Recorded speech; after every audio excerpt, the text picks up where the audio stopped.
Just as a heads up, all the zine page creation itself, up to this timestamp, completely spoiler free. Other than that, the zine tour itself will be heavy spoiler for both the final boss and also like post game content. So up to this point, spoiler free. Hi! I have this hot chocolate that I made. I'm afraid to sit it down because it's gonna ruin everything. But I made it and it's 118 degrees outside today. Isn't that so fun? But title, whatever. This is me making a zine. I have made one before. Boom. This is the first one that I ever made. You could tell it was from a while ago because of the size of the mun ears.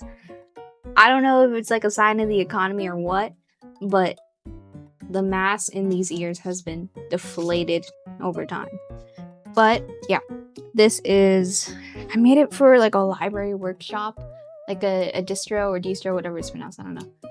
Had a workshop at a library that I used to work at, and I participated and I made this thing.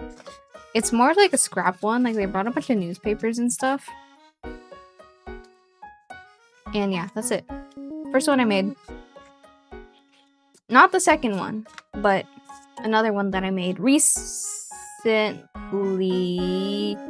This one is based off of a trip I went on with my family to California.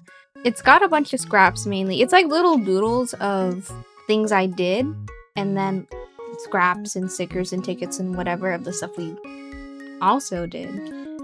I have this little doodle about, there was like this curb that was super messed up and broken all over, and I tripped over it, and yeah, that hurt.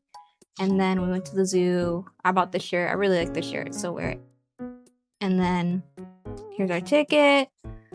This restaurant that we went to. This boat trip that we went to. It's like stuff like that. These are the two like scrap zines that I've done. I did another one recently, but that was a gift. It was like this house, like a family house, and I took a bunch of scraps from it and I threw it into a little scrap zine. I did give that away though, so I don't have it on me, but I did do that as well. And then the last one, I don't know if I want to show it to you guys. I don't think I'm gonna, because I used to have a copy that was out on display, but now I have no idea what I did with it.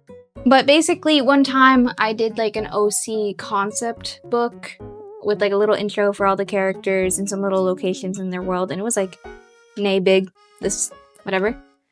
That, I think it still technically counts as a zine, but I get some people are a little bit more, I guess, specific on what they consider a zine and what isn't. And that one I did get printed through someone else because it was color, and I don't have a printer to make colors look decent.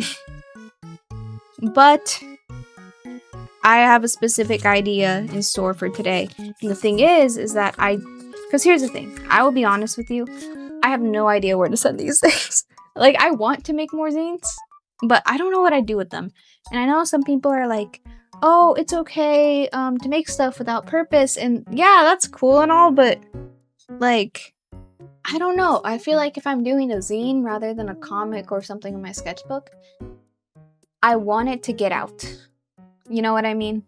So I do want this to be somehow formattable into like copy printer paper. Yeah. So I think what I'm gonna do is, so okay, for my zines, I always take them out of my sketchbook. There's a reason for that, but I'm gonna sip my drink first. So I always rip the paper out of my sketchbook, and the reason for that is this. 2024! That is so fun! Like, I primarily am a digital artist, kind of. I say that, but like, I struggle to even do that. And I've been enjoying my sketchbook more often now, but I will admit, it's like, I feel like now I do more sketchbook than actual digital work, but in the past, I barely touched this thing. So I feel like the only feasible way to actually get through these pages is if I need paper, it's coming out of here. So I folded up this printer paper into forts, because this is kind of what I'm going for, because it's just not, if I fold it like again, that's too small for my liking. But this isn't really the proportion I want it in either. So we're doing this. I think what I'm gonna do is make it exist. And by the way, I I haven't watched a lot of videos on how people like. So I might be describing a process that is absolutely normal, and it probably is. So I don't know, but I think I'm gonna try to make it in proportion to this, but bigger, and then take pictures of it and then print it on this. Title probably already says what I'm doing it on, but there you go. Whew. Ow. Wow. This is all my scraps. This is all my scraps. I can't even fit it on my desk to show you. Let me take out this picture of my great-grandparents because I don't think you guys want to see that. Ta-da! Today, we're going to be doing a Raiders zine because I've been playing that. But yes, this is probably gonna have spoilers, but I take so long to make videos that it's probably going to be like a month old. Or 2 months old by the time this video comes out. So hopefully more people have it done.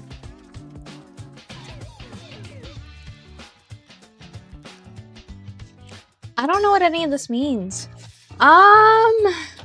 You know, I might just take a really nice picture of it and then try to digitally cram it into this proportion.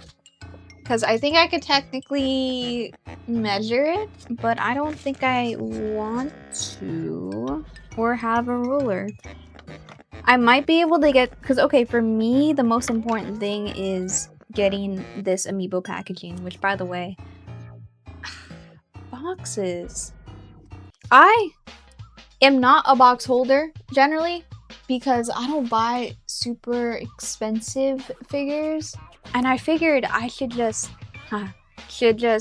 rip the packaging and keep that for a project. Like that's how I reason with my urge to keep a box. Oh, why am I using scissors? I have this. Okay, this is old. This thing is old, I will admit. And I stole it from my mom. She doesn't know I have it.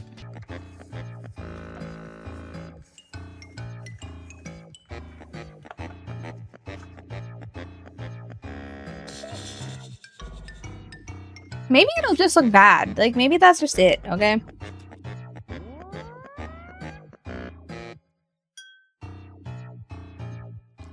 I gave up on that pretty quick, because I don't even know how old it was, but that little paper cutter thingy, like the knife or like the little pointy end, was way too old, and it was just really dull. So whatever, I did it with scissors. But the main thing was I wanted the render, and then I wanted to try to save the clan logo crest thingy on the white part of the packaging.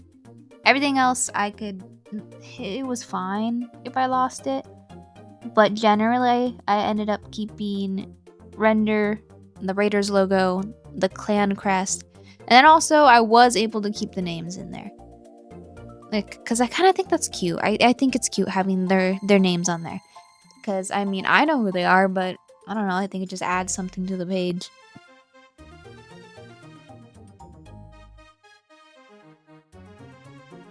Like, I will talk a little bit more about zines in general in a second here, but I will say this was fairly just like a scrapping portion because the amiibo packaging is what kind of inspired me to do this because I like keeping, I don't know, I don't like keeping boxes, but I find it nice to look at, which is, I suppose, the point. But you know what? Splatoon fans are so deprived of merch of like the main characters.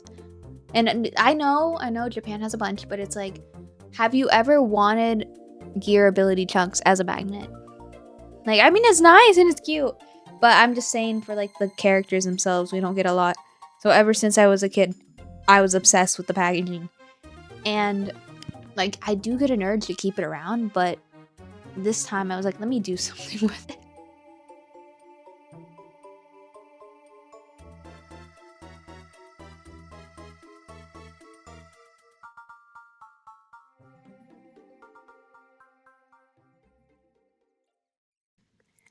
So for Shiver and Fry, generally my plan was like to cut out the render and then have like a little like lined sheet of paper at the bottom layer so I could write like a little catchphrase or something for them, and then cut out the render with their name, put it on there, and then throw in the logo at some point while keeping the crest intact. And this only worked for those two. You probably are going to assume, what are you going to do with Big Man? We're going to get into that later. But this one was more like scrapbooking. And then for the back, because I thought about preserving like the Raiders pattern, like that dark green with the blue and orange. But I didn't really want to make it too thick. Because, okay, you might also see you don't have a binding technique in mind. I don't. When I make zines, it's two ways. Either my binding technique, I'll just staple it at the very beginning, or I'm like making super disjointed pages and then just forcing the hole puncher to make a hole. That's how it's gonna go for this one as well. But yeah, I just figured I might as well just recreate these with paint markers, because I just didn't want to deal with the thick cardboard every single page. I will admit, I probably should have just, like, the marker was starting to streak out a little bit. I probably should have just, like, actually painted with a paintbrush. But it's fine. It looks cute. I will probably go over these with, like, Mod Podge or something, like, to really get them in there. But, you know, the glue went fine for now.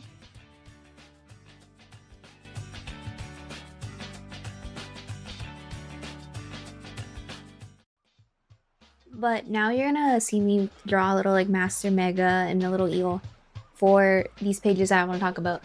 Because the intention of making the zine, because, okay, if you make a zine, it doesn't have to be anything serious if you don't want it to be. It's whatever you want. But for me, my main point of making it was I just kind of wanted this way to encapsulate my experience playing Raiders. And it's not gonna be, I don't think I'm going for something like super like diary-like, just fun little things that I've noticed or strike out to me. Because, I don't know, I feel like I went through this point in my life where I wasn't really engaging with media as often. Like, I was really just intaking, like, stuff on social media at best. And, like, I used to be super excited and play through games, depending on which game it was, in, like, a week. Or I would watch shows and I'd watch like every single new episode live, and then I found myself in a time where I didn't feel that excitement anymore. Or not, I was excited, but it just wasn't, I don't know, like it just wasn't the same anymore. And I know everyone's gonna be like, well, you were a little kid. But I don't know, I can't live with that. I can't live with that. Because when like in Splatoon 2's era, when Pearl Marina like got literal recolor outfits, I was obsessed with it, and I redrew it the day it came out. And Deep Cut got full on new outfits for every holiday Splatfest, and I was like, that's neat. Like, I didn't even draw it or anything. So the zine, I really wanted to feel and like actually process the joy that I'm receiving from this franchise and characters that I love, because I do love them, and I don't know. I feel like this is my way of taking that joy. Or like, it's so hard to explain. Like, recapturing that joy for myself. Maybe it's just that I have to think on it a little more to process it. I don't know. But I feel like this experience is what makes me remember what I love so much about it. I don't know. I probably will talk about this later. This is so rambly. But I cut them out, and you're going to see what they're used for in a second.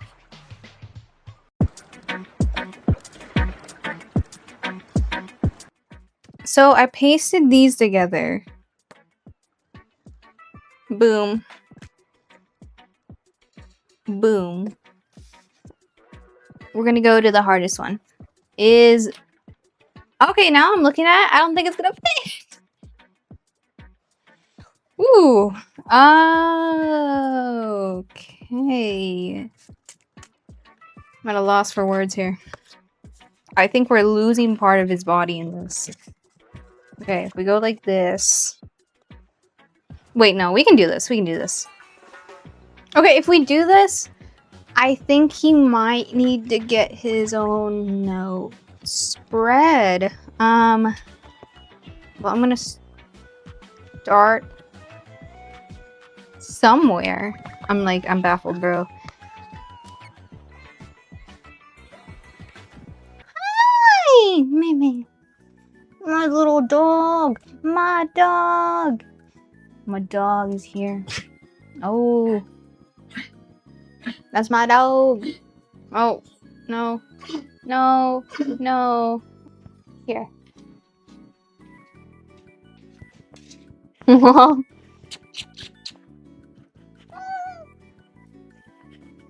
I can't really fit in your cream so fast. Okay, this is gonna be hard. I'm gonna have to cut. Okay, this is actually not bad. I don't mind losing that.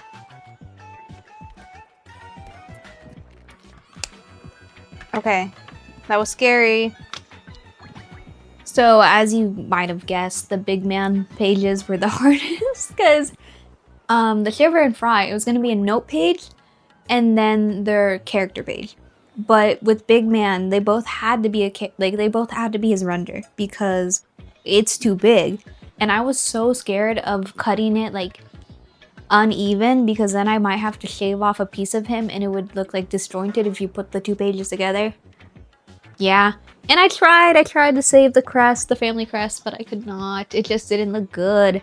So it just ended up being him cut in half with the paper underneath. I did redraw the clan logo for the note page, I will say. Here you can just see me filling it in. Okay. And I should have just gotten a paintbrush and mixed the color myself.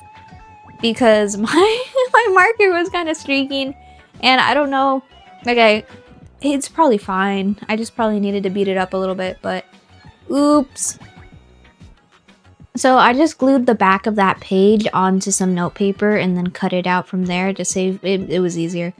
But like the others, I did the clan crest and I did in gray. But what I ended up doing is I did gray and then I put some red on like the ends of the fins because I think it looked boring without it. And I thought about doing red ink because I think he deserves the red color rather than the gray that he got. But it just didn't look good. It looked like blood. So I covered it up. I think I might have done this off camera. But for his little like extra thing in the bottom, I did his mask from the story mode. Just because he doesn't have a pet. Because he kind of is the animal. Okay, I will say, the writing portion, I'm not going to share with you guys just yet. Like, I will do a zine tour. I'll do a tour at the end, and I'll flip through it, and you guys get to see the whole thing. Yippee. But I'm not going to do the writing for 2 reasons, and that's one... or I'm not going to do the writing on camera, I mean. For 2 reasons. One of them, I just don't think that'd be super entertaining to watch, and then voiceover wise I could just be like, oh my god, my door. Voiceover wise I could be like, oh, I use my brain and I wrote things down on what I think. It just wouldn't, I don't know, wouldn't supplement you much, would it? But that and then the writing is where the real spoilers come at, because I'm looking at what I got planned and what I got so far, and it doesn't really get spoiler heavy until the writing. So I'm gonna keep that to myself. Pretty much the writing is off camera because you'll see it in the final tour. And then also it allows people who don't want to get spoiled to like look at the video. Whatever, cool.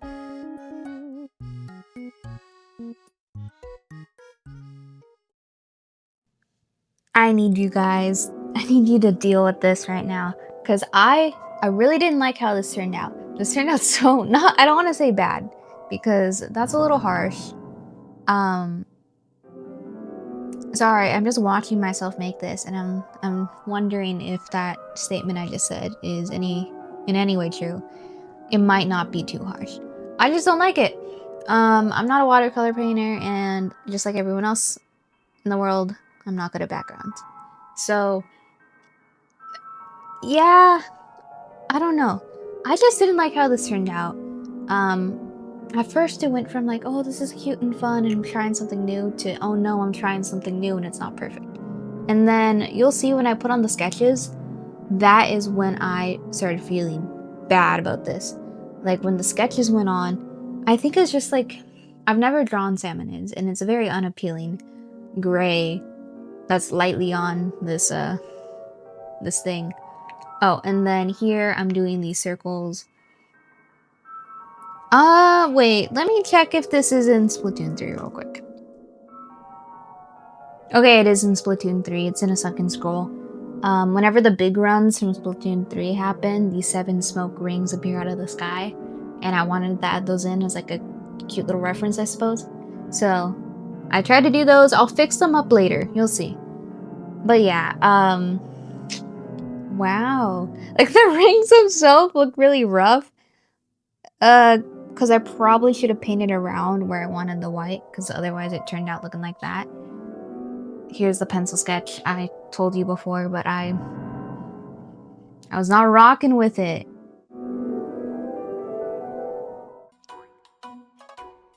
I don't like it. I don't.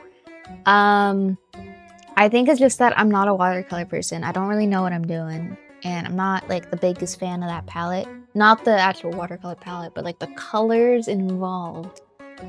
I'm not really a warm guy, what can I say? And here's the thing, I do projects I want to do and then I happen to record it. That's kind of how I do videos. And I think I'm just gonna do the line art off camera because I don't want like this pressure of like, wow, I hate how it looks, it's so ugly, and I don't want to set up my camera and all that to record this ugly drawing that I think is turning out ugly. So I'm just gonna do off camera and watch. Like, I'm gonna line it, feel way better about it, or it's gonna be colored. I'm gonna be like, wow, this was actually fine the whole time. So yeah, I'll be right back. And I'm gonna go play Minecraft. Guys, I learned how to speed bridge actually this time. Okay, show me. Okay, wait. Oh, that was a moment of weakness. Give me a second. Okay. Okay, wait, I'm scared. Okay. Do it. See? Can you turn? Like, oh, I can jump too. I can do 10. Okay. Let me show you. Everyone ready to see this amazing jump? Huh? I'm ready. Oh, he's not going. I was being dramatic.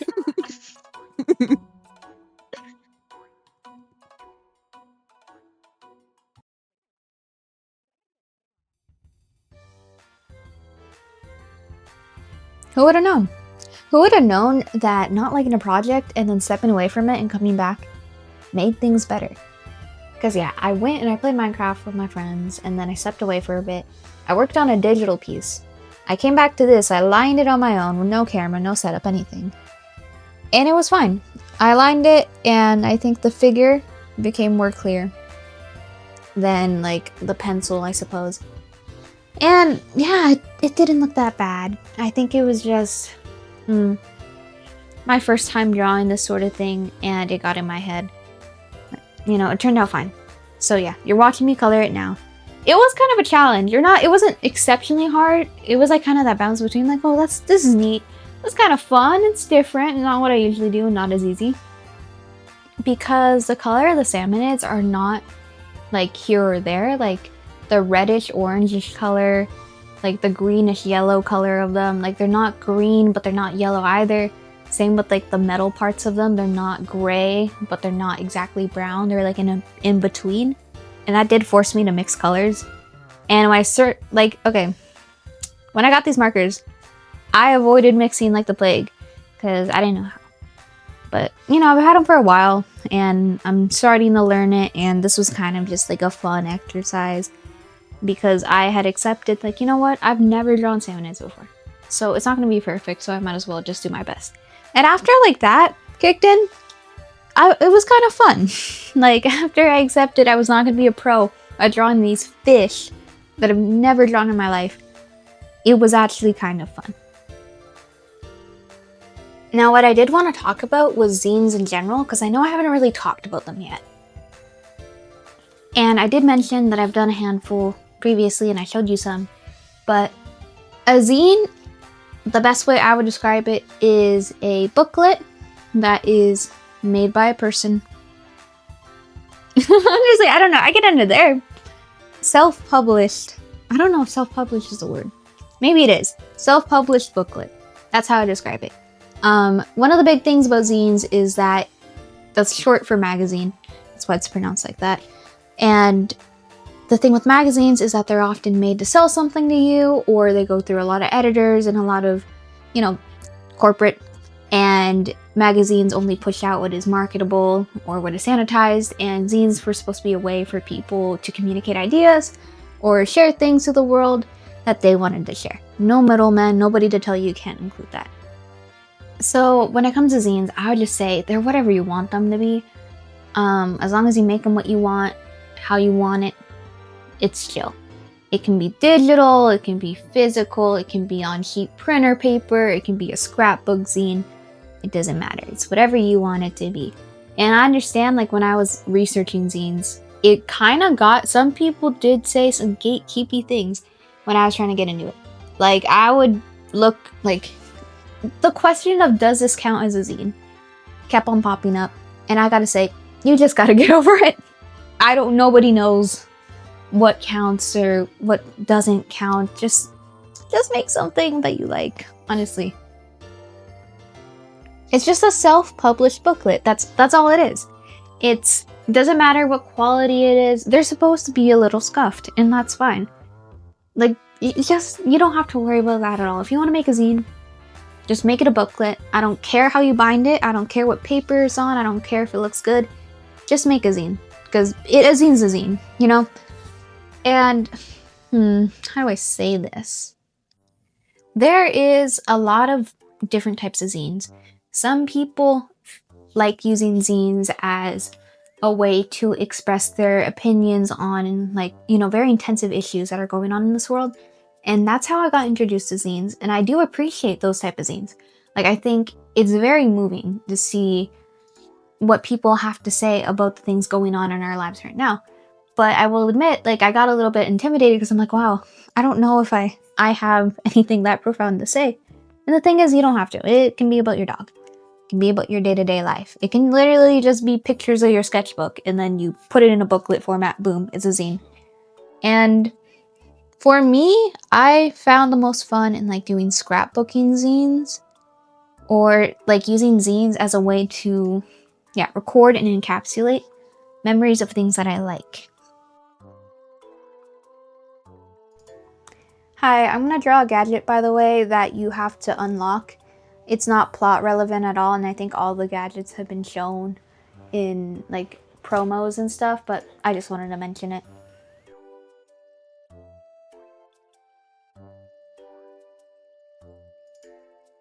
Now, this is my first gaming zine.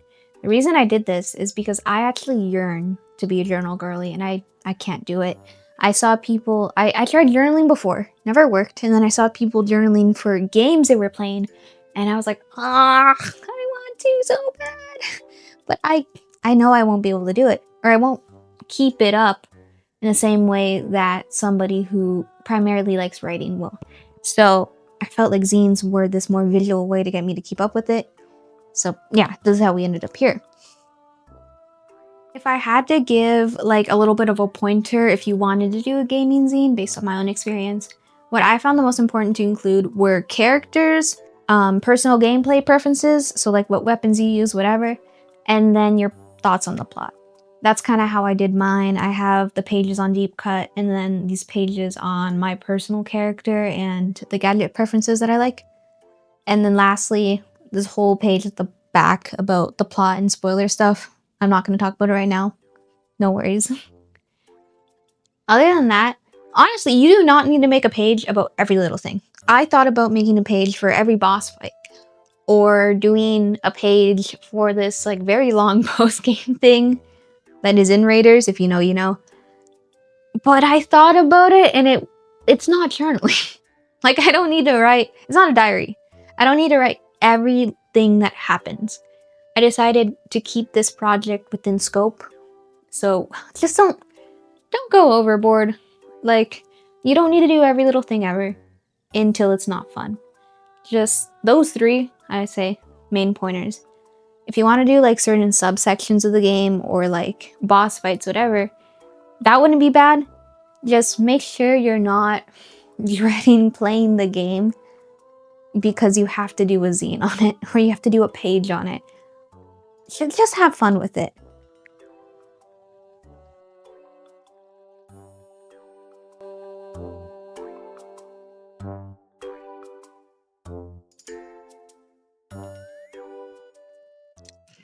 Okay, so I wanted to show you guys my girl while I clean her up.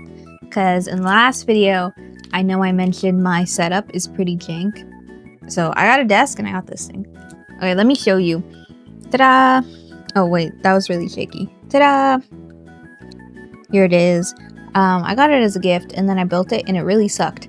Honestly, okay. There are these bolts down here. These things, like joining the frame to the wood, were like the worst. My hands hurt so bad after I did them, but everything else was annoying but doable. So it closes up too, like it. And then I have this one. Yeah, so here's my desk, and then I have this tripod thingy. And also last video, I mentioned that I had bought in it, but then it got stolen. So I didn't have it for the last video because I was deprived of it. So yeah. While I do the cover, I just want to mention that I have a Twitter, and I'm trying to post art on there sometimes. So if you want to look at that, you can look at that. I've been trying to draw some of the like little cutscenes. I don't know if those are spoilers, but Nintendo's posted them officially. But, you know, just heads up. So you can look at that if you want. Other than that, this is where the spoilers start for the final boss and post-game content. So if you watched up to this point and this is where you end off, you know, thanks for watching. Bye-bye. Okay, well, hi if you're still here. At this point, I started binding it with just doing hole punches on the top and the bottom, and I used some old twine from a past project to bind it together because that, and I feel like it kind of fit the aesthetic. But I will say I think I did it too tight at first, or I think it was a mix of it being too tight and my like punch holes not being super aligned because there was this horrible crease and bend happening in the middle there. I loosened it and I retied it, and it seems to have worked. Then I wanted to add like a little bedazzle to it. So I went and tried to make like a bracelet thingy, like a charm for the top end. And then I dropped it. Wait, where is it? Yeah, I dropped it. There you go. Beads on the floor. I haven't even found them all yet. But yeah, I remade it on a gold wire and it looks cooler now.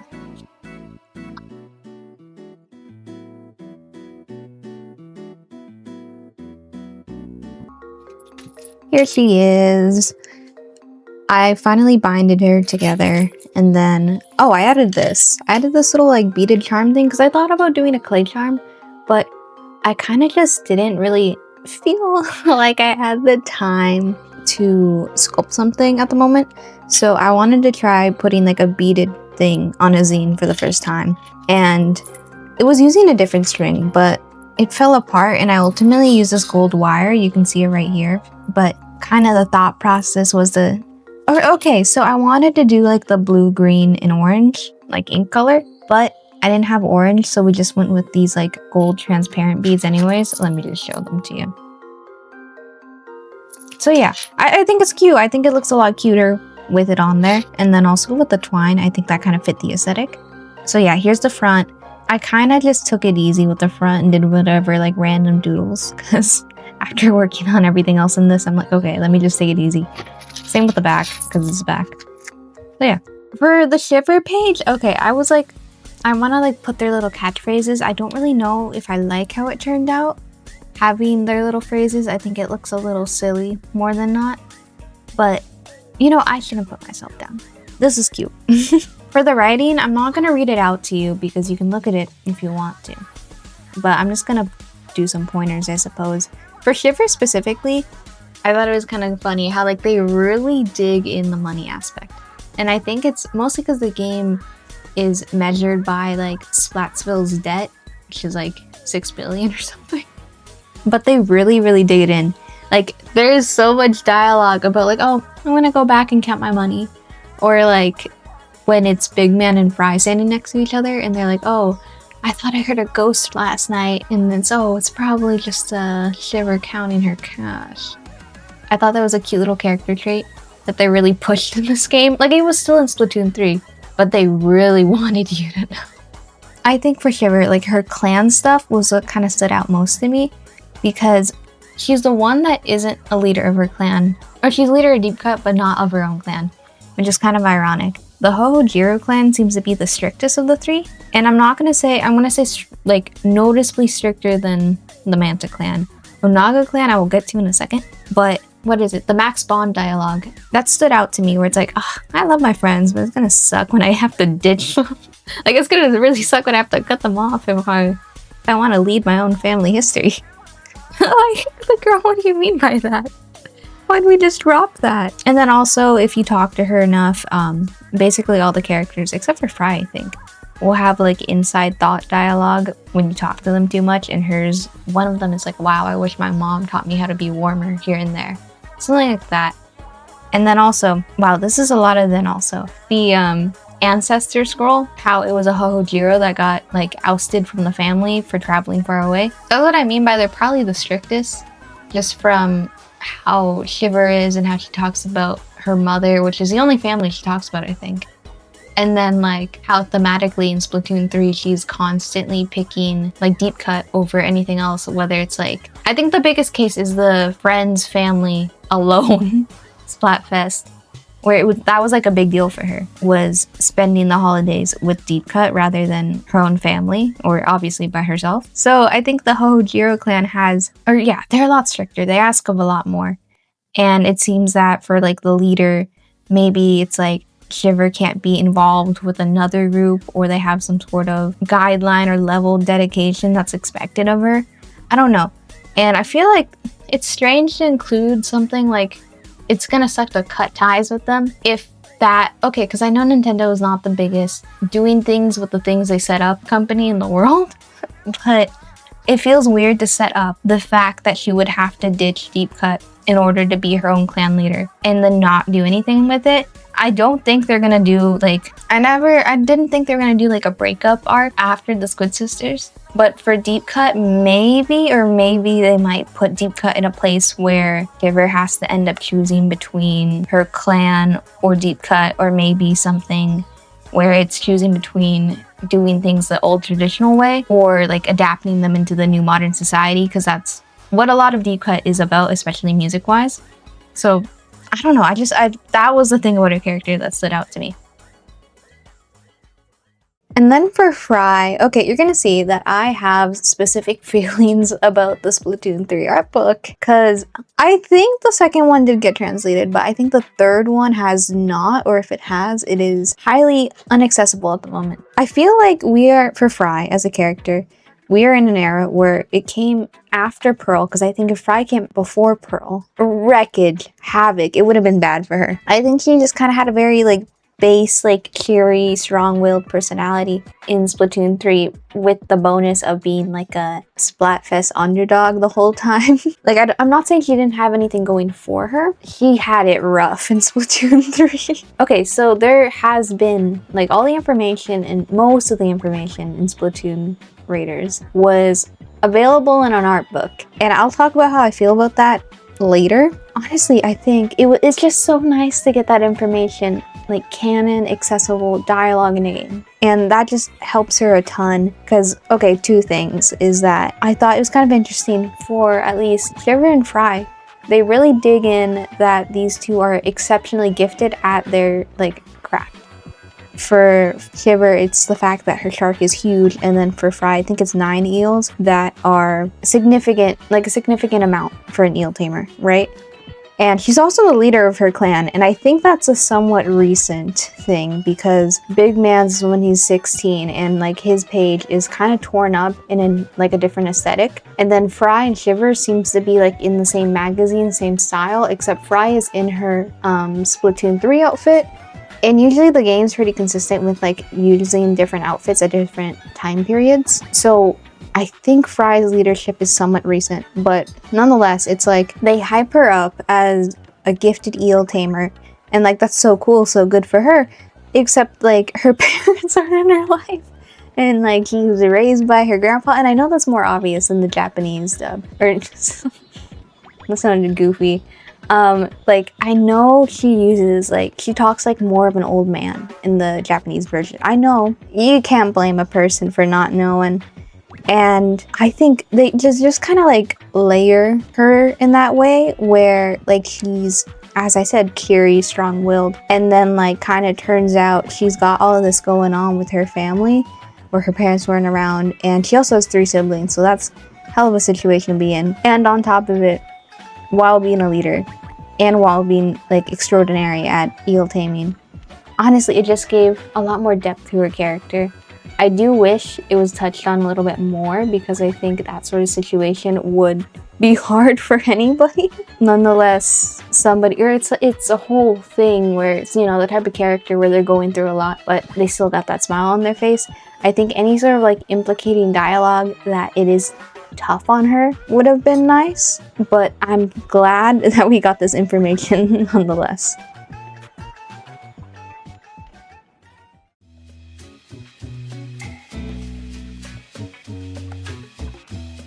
Big Man, you have to grasp straws.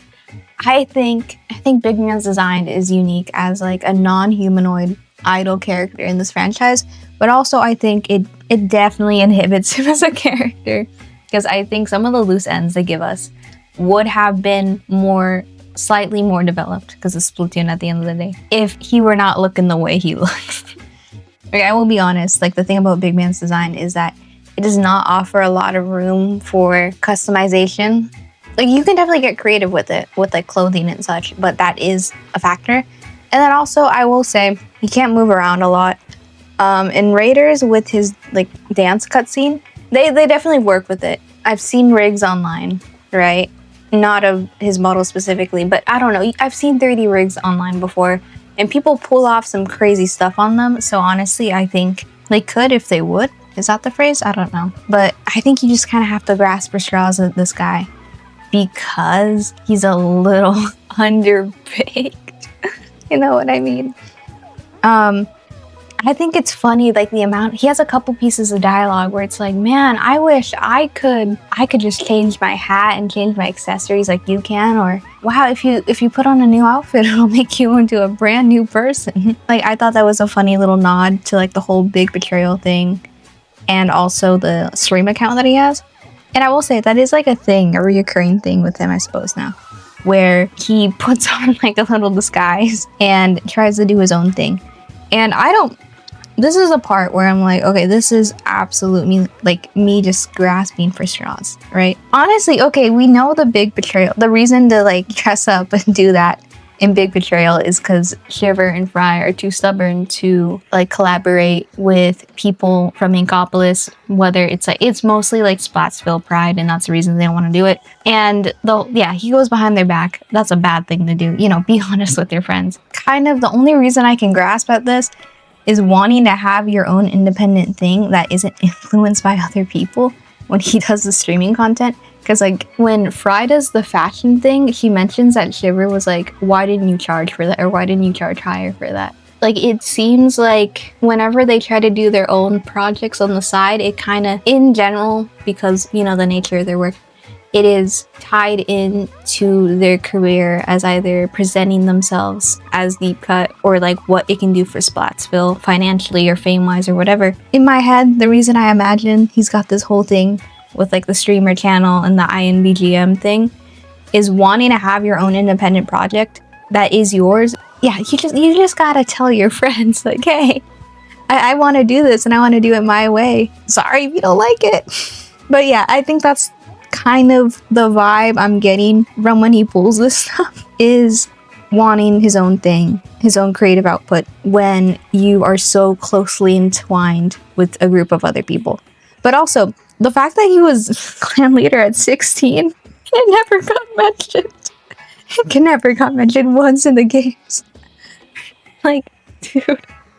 And then, like, the dance school thing, never mentioned once. He's like, well, I can kind of dance. And then they're like, well, he leads a school. We never talk about this again. And it's like, why is he the leader of a school? And we've made the most undanceable design ever. But why did we I don't get it. Why did we make his thing dance when Fry's thing is really dance? And he's not flexible enough to like portray that. I don't know. I think they did him dirty, but he's still chill. I feel like a teacher pointing at you. Kind of sucks not having the names for the songs, but we worked with it. I just kind of wrote about my thoughts on every song, like the clan songs. You know, I love these scenes. It was just so nice to give each deep cut member their own spotlight. For Shiver and Fry especially, like the inspirations and cultures they come from. That was a really nice touch. And then with Big Man, I wasn't sure what they were gonna do because like his inspiration is a lot less forward than the other two. But I thought the disco balls were pretty funny. I was not, like, especially after, I think the way they have Big Man's be the last. So it sets the status quo for Shiver and Fry's performances that you don't expect the disco ball at all. And then for the Salmon Arc battle, I think that one's my favorite theme. I love when Splatoon especially does this, but I love when a game does like motifs and brings back songs for brings back motifs and melodies for a very meaningful moment. In this case, we have the clan songs coming back to be the Salmon Arc battle theme here, since it's like a slower, or no, Shivers is pretty slow too. But like, I don't know, I guess for Shiver and Big Man, I really like how they use their more slower themes to like build up this slower tension, or like leading up to Fry, like her theme is used a little bit more energetically, and then phasing out of Fry in Big Man's case. I really like that. For the staff role, Daybreaker Anthem is just so good that it's hard. It's hard for me to like, I don't think it's gonna get topped. It was kind of forgettable. I will admit the staff role was forgettable at first, and then I started re-listening to it, and I warmed up to it a lot more after like listening to it on my own time. It's like a nice little feel-good theme, I think. For the final drill, that one. That was the one where I think if you play the first version of the game, and if you play it physical, I believe, a different version comes up. For the final drill, I think it's like this scrapped, if I had to guess, it was like a demo version of this theme where it uses the tricolor shout directly. Like it uses the vocals straight up from the tricolor shout, and then in the final version, it is like a re-recording of that. Like, I don't know how to describe it. I like the start of, I guess we'll call it scrapped version of the final drill more, but definitely like after the tricolor shout motif, that part, like the cheering part, isn't included, I believe. That I like. Does that make sense? I like the ending part with the cheering more from the final, but I like the intro of the tricolor shout, like how it is in game from the scrapped version.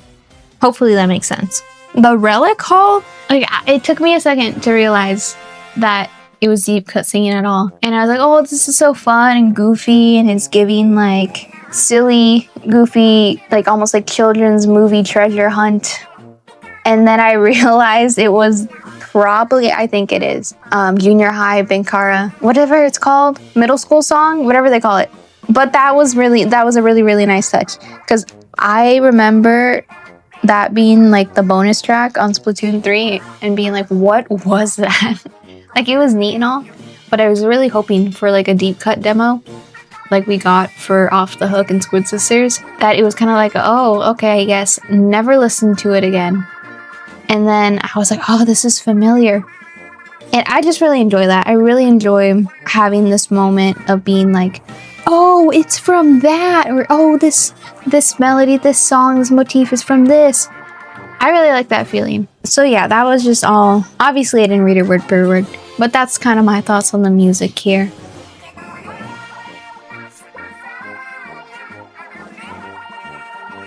My personal gadget layout. Because for me, I actually like the tactical gadgets the most, but I need the speed gadget. Like, I don't know, I don't care much for the power at all. And the thing is, I would prefer 2 tactical, 1 speed, but it's not an option. So my favorite ended up being Blast Boot. Because yeah, it's just so nice. Like, I don't know, like the movement of it is so fun. And getting to hop over to those long range enemies, especially with something like short range, like an Octobrush, I don't know, it's just so fun. For shot pot, as I mentioned, like Drizzlers and Steelhead. I forgot I wrote that there. That's pretty good too because as I said, I do enjoy the Octobrush, but not gonna lie, it's nice to blast boot over to something that's far away. And then you get that nice close range damage with the Octobrush. And then you have the shot pot for something like a Steelhead where it's above and it'd be hard to aim at.